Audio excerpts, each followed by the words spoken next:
Hello and welcome to Truly Football. I'm your host Sami Tariq. We're back with another video and we're going to talk about some of the highlights from the World Cup so far.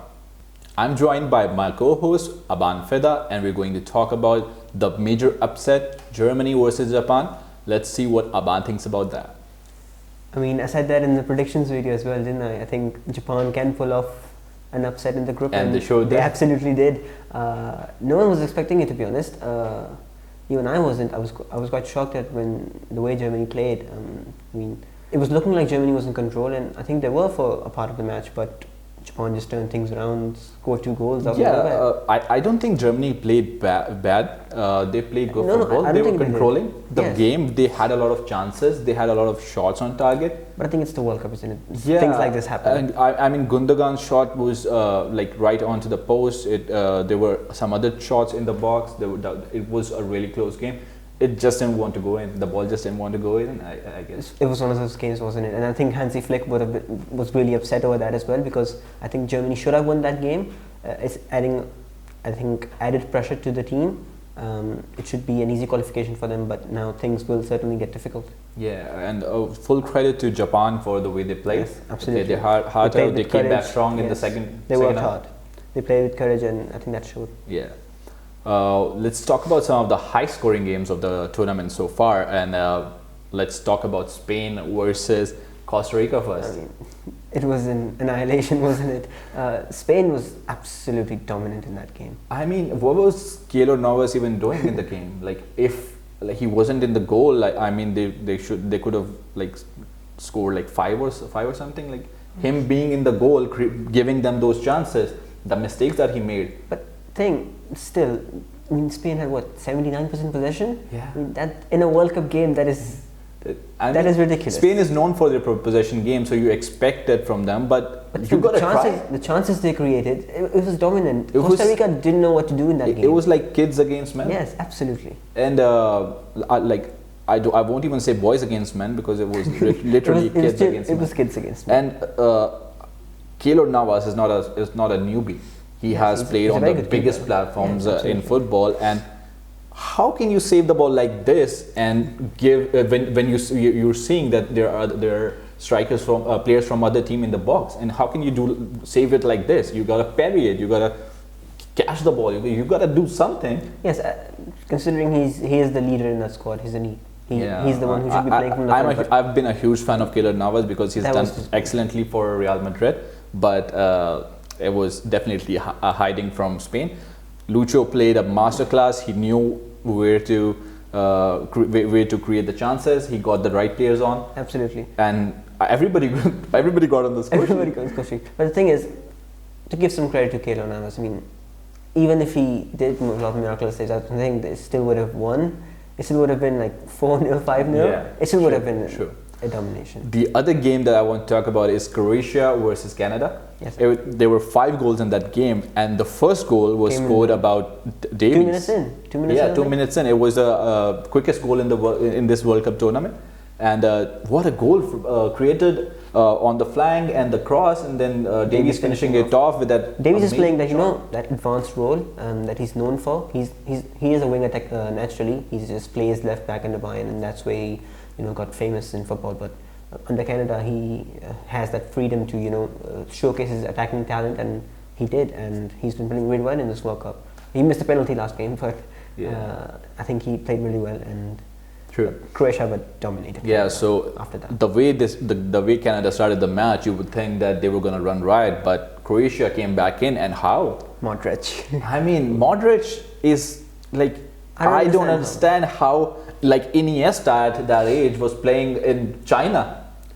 Modric is playing like Modric is in his prime. Modric is giving man of the match performances in World Cup. Yes, it looks like he's in his prime. Yeah, when he shouldn't be, considering his age. Well, Real Madrid creates legends, and Luka Modric is definitely a legend for our team. It was such a pleasure to watch him do well at that stage, and I hope that they go deep into the tournament. Yes, absolutely.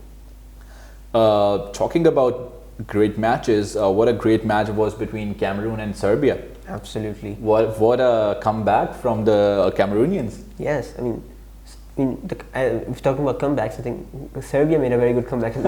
Yeah, like you would think that the game was dusted by then, but Cameroon still came back. Yeah, Cameroon scores first goal, and they were playing some good football. Yes. They were creating chances, and then all of a sudden, before half time, Serbia comes back and scores a goal. And then in the second half, they took the game away. Yes, you would think that the game's pretty much over by the third goal, but yeah. So Cameroon were trailing 1-3, and all of a sudden, Cameroon's coach subs in Vincent Aboubakar. And I think that first goal was a fluke.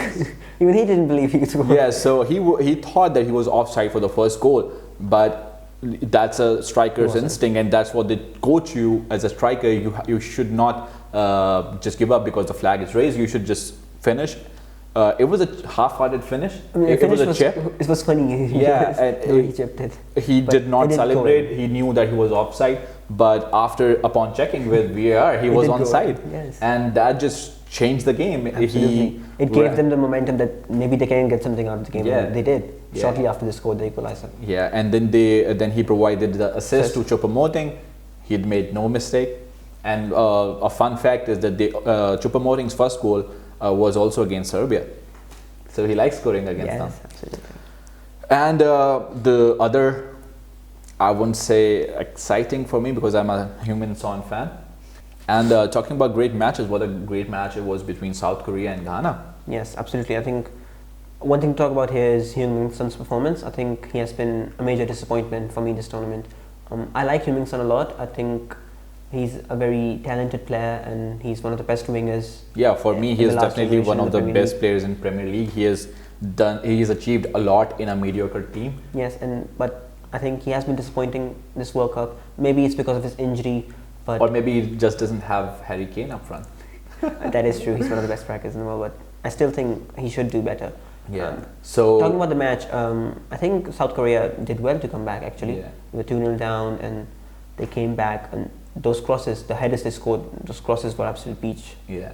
Absolutely incredible. So from 2-0 down, they come back and it's 2-2, and then Mohamed Kudus. What a player he is! I mean, Ajax has this trend of just producing youngsters left, right, and centre. He scored a brace in that match. Basically, won the game for his team. Yes, absolutely. And if Ghana is to go forward, Mohamed Kudus is their MVP. In the previous matches, they have performed really well. Kudus has played really well as well. Yeah, I have been following him in the Champions League for Ajax. I mean, Shooter hasn't really been, let's say, welcomed by Ajax fans that much. They want him to go out, but Kudus has been, sort of the only positive for Ajax this season. The rest of the team has sort of, went downhill, but Kudus has been a major positive for them. And a match that recently ended, which was also a great one, it was Ecuador versus Senegal. Senegalese team, they've made it without Sadio Mane. It was kind of expected, I think. They still have a very good squad. I mean, Sadio Mane is their star player. You would expect them to, have difficulties in the knockout stages, but I think the group stage was pretty easy for them. Yeah, but to give them credit, they did not let that setback of their star player missing out and set them back. The other players showed up. Yeah, they showed up and they put in great performances, and the coach has been a great influence as well, a positive influence.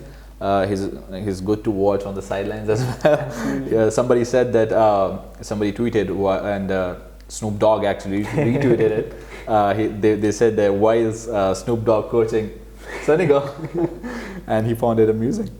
When we talk about football, it is hard to ignore Brazil.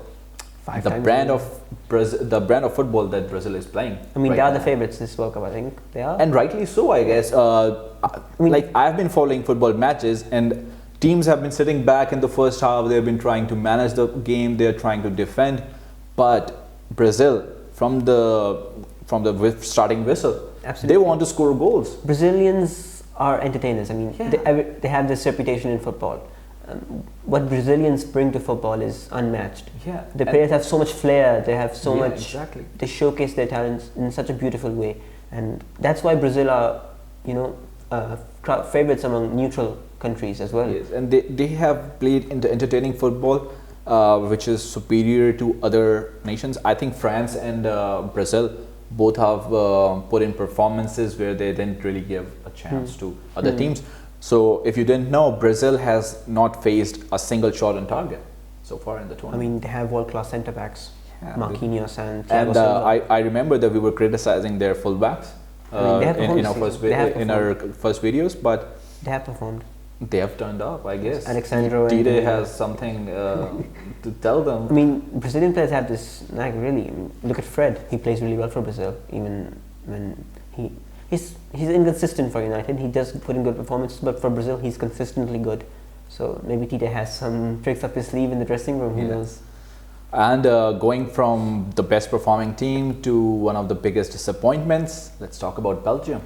I mean, when one of your main players is saying that we cannot win the World Cup, we're too old, I mean, that pretty much tells you how messed things are in the dressing room. And you can't just come publicly and say we have no chance of winning the World Cup. Yeah, but in the past we've seen them put in great dominating performances, but there's no chemistry there this time around. The big players are underperforming. Look at their centre backs. I mean, look at their ages. They're way past their prime. De Bruyne does have a point, but I think their dressing room is. What is De Bruyne doing this season, this tournament? He's a fraud, isn't he? I'm just kidding. But look at Bruno Fernandes, for example. I mean, yeah. How well he's doing. De Bruyne hasn't. I don't know exactly what's going on. I think it's more about Belgium as a whole. De Bruyne, it was a disaster class against Morocco, in my opinion. Yeah, true. He didn't play well at all. Yeah. So moving on, let's talk about Germany. Will Germany go through? I think they will.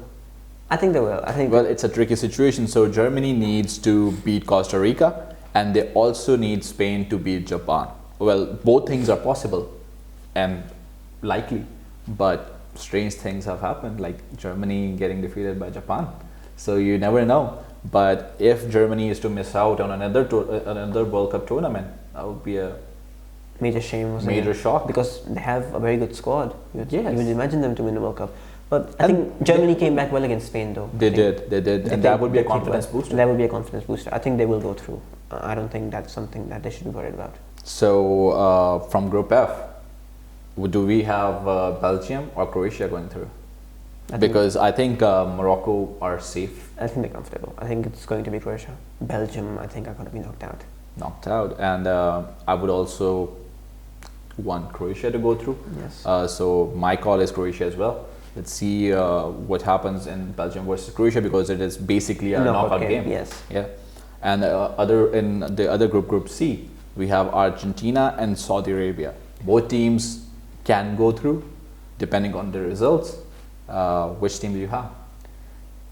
I mean, don't say Argentina just because Messi plays. I do want Saudi Arabia to go through, to be honest, but I don't think Argentina will get knocked out. I think they will win.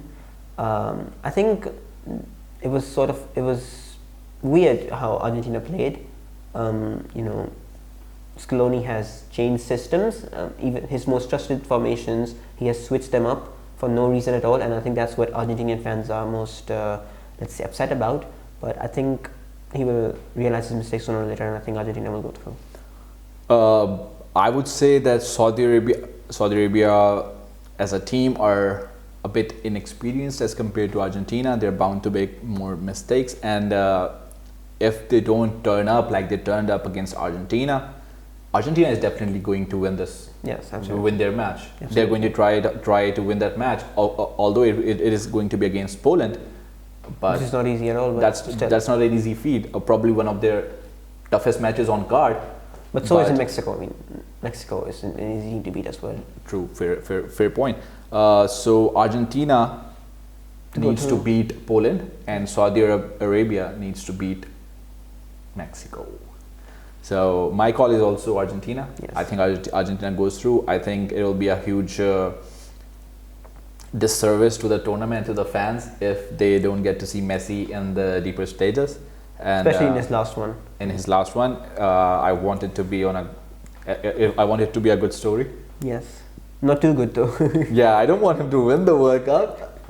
Come on, but I do want him to have his fairy tale ending in the World Cup stage. Let's talk about the top performing players now. Bruno Fernandes, player of the tournament for me so far. I might be a bit biased, but no, there's no biasness here. I was going to say exceptional. Yeah, I was going to say the same thing. Bruno has He's carried Portugal. Portugal. He has carried Portugal. I think Santos has finally realised that what Bruno brings on the table. Exactly. I've been screaming at him for this ever since Bruno has joined us. Bruno's the sort of player, you give him freedom in the final third and he will create for you. Whether it be goals, assists, chances, he can do everything. He's such a good player. And he has done everything. He's so intelligent, you know. He knows when to make runs beyond the striker. He knows when to stay on the edge of the box. And I think that has showed. He's creating chances left, right and centre for Portugal now. And he has scored 2 goals and provided 2 assists as well. Absolutely. So I think he is one of the early runners for the player of the tournament. Yes. That's not a bad call. Another player who is whose reputation exceeds him, but he has delivered on his reputation. Kylian Mbappe. What a player! But I think that was expected. Especially after, seems so easy for him, no? Especially after Benzema's injury. I think because now he is the focal point of the attack. And if Benzema was there, I think it would have been a bit more, you know, divided between the both. Benzema would have been sort of, you know, the focal point, but I think Mbappe is the main man now, and I think it will continue to go so. France have a world-class attack, and I think Mbappe is sort of, you know, the talisman. Yeah, he can do everything. He can do that 1-2 in the box. He terrorizes the players on the wing. His pace, his dribbling, his shooting. He was through on goal in the first half, and the second last defender had to chop his legs down, and he got a straight yellow. You can't catch him, can you? Yeah. And another young player who has impressed me a lot is Cody Gakpo. Ronaldo's replacement. I'm happy for him though, because he is coming to Old Trafford. Yeah, a lot of clubs are going to be vying for him. But I think he will come to Old Trafford. I think he has added some zeros to his market value. I was reading a Dutch journalist was saying PSV will sell for anything above 50, which was his price before the World Cup. I think it's a fair price. It's a fair price, I think. For young talent. He's a very good player. And he has got a very bright future. Can play on the wings, and you know he has that striker prowess in him. He can play as. And he is an intelligent talent. Yes.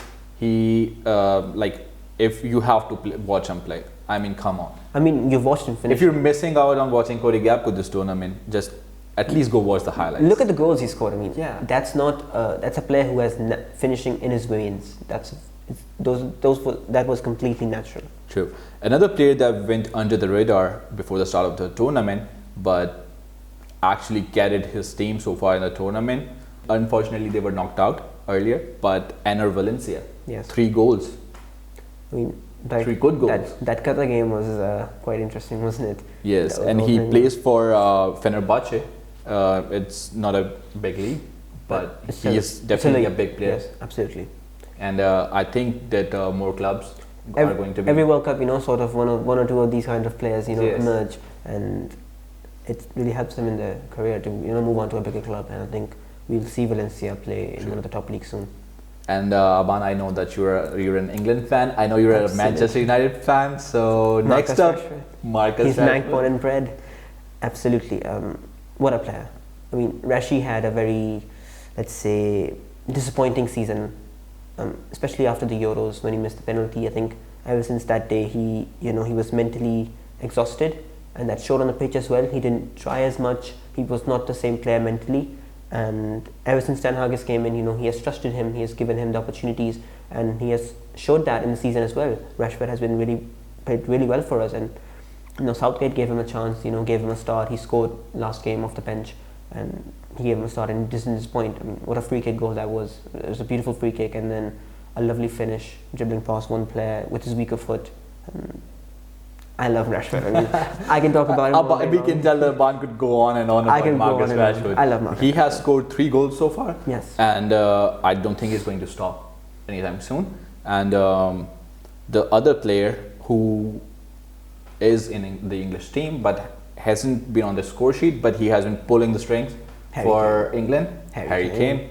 He has been all over in the midfield. He has provided 3 assists so far, and he has played a very pivotal role in England's success so far in the tournament. I mean, he's the player who you depend on, you know. Every attack goes through him. He's the mastermind. He's the mastermind. You give him the ball, he will create chances. Simple as that. He can hold off defenders. He sees where players' runs are, and he just sprays those balls out like it's nothing. And talking about players who have gone under the radar this season, Ajax Davy Klaassen, he has scored 1 goal and given 2 assists for Netherlands and has played an important role in them moving forward into the tournament. Klaassen has been a very, let's say, underrated player. Yeah. And I think even with Ajax, I don't think Schroeder has given him enough chances this season as well. That's what I'm saying, that he literally went under the radar of the coaches as well, I guess. Yes, I mean, he's sort of a rotation player, I think. He's a player who you can trust on to come off the bench. Even in this tournament, he actually replaced the starter. Yes, he wasn't the first choice. Yes, absolutely. But I don't think he will lose his position considering how he has been playing. Yes, the performances that he's been putting. Sometimes a chance is all you need. When you have your day, the confidence just goes on, and I think he will continue to do so. Last but not the least, Lionel Messi, 2 goals and an assist. I mean, we talked about him. We talked about the penalty in the Saudi Arabia game, but that goal against Qatar, what a goal! What a finish! What a player! Whenever Argentina needs him, he's there. And Argentina have developed this habit. They play such good football all year long, and in the World Cup, everything just seems to fade away, and it's all Messi. Yeah, I mean, it might be their downfall. Yes, but when it comes to Messi, it is Messi after. You look at the friendlies and the Copa Americas, Argentina have played as a team really well. Yeah, they went undefeated for like 36 games. Even when Messi didn't play well, the rest of the team played well. But when World Cup comes, they all seem dependent on Messi. Everything, it's either Messi or nothing. And that showed in the Mexico game. That goal he scored, it was all him. Thanks, Abaan, for your thoughts. Do let us know in the comments section if you agree with Abaan's comments. That's all we have for today's video. We'll see you in the next episode. Please like and subscribe to our channel and keep following Truly Football.